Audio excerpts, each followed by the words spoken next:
स्वागत है आपका अपने YouTube चैनल UGK में। साथियों, आज हम साइंस के 20 महत्वपूर्ण प्रश्न के बारे में बात करेंगे जो कई एग्ज़ाम में पूछे गए हैं और आगामी एग्ज़ाम में पूछे जाने की संभावना है।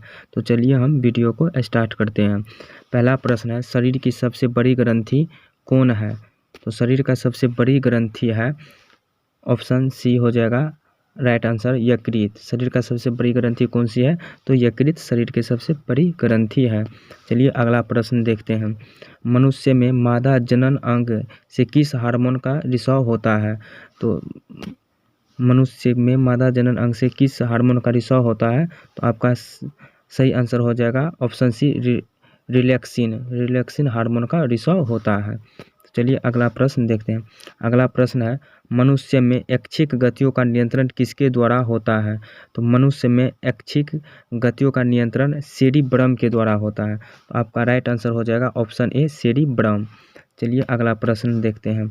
अगला प्रश्न है, शरीर का तापक्रम कहाँ नियंत्रित होता है?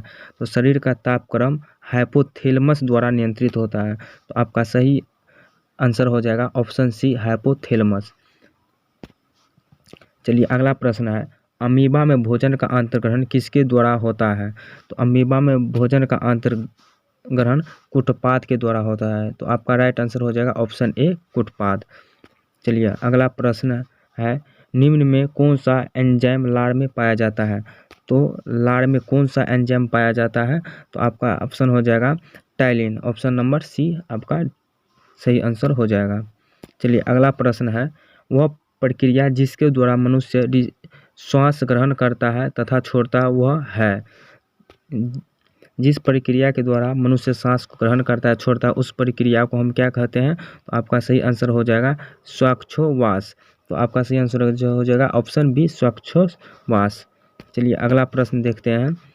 ऊर्जा उत्पादन के लिए कोशिका प्रायः किसका उपयोग करती है?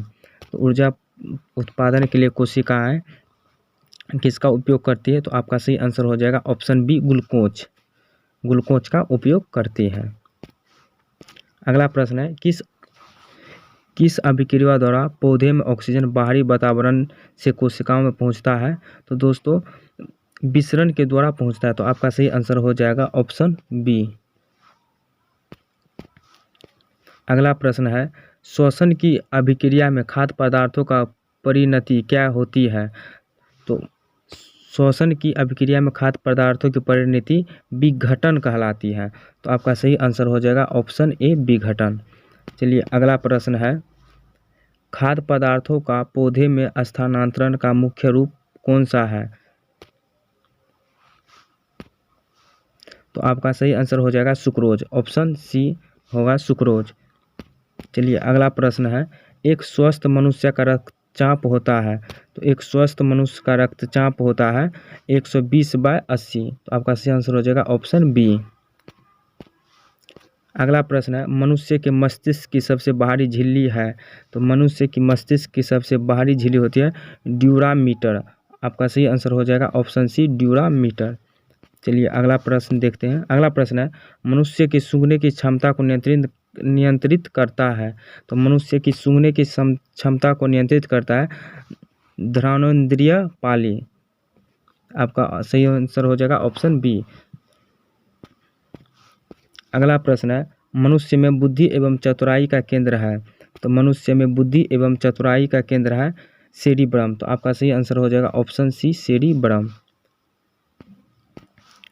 अगला प्रश्न है, रक्त में ग्लूकोज की मात्रा नियंत्रित रहता है?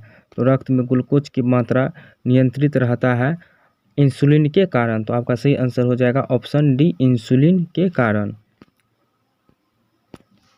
अगला प्रश्न है, ऑक्सीजन है? तो ऑक्सीजन एक प्रकार का क्या है? तो ऑक्सीजन एक प्रकार का है एंजाइम। ऑक्सीजन एक प्रकार का क्या है? एंजाइम है।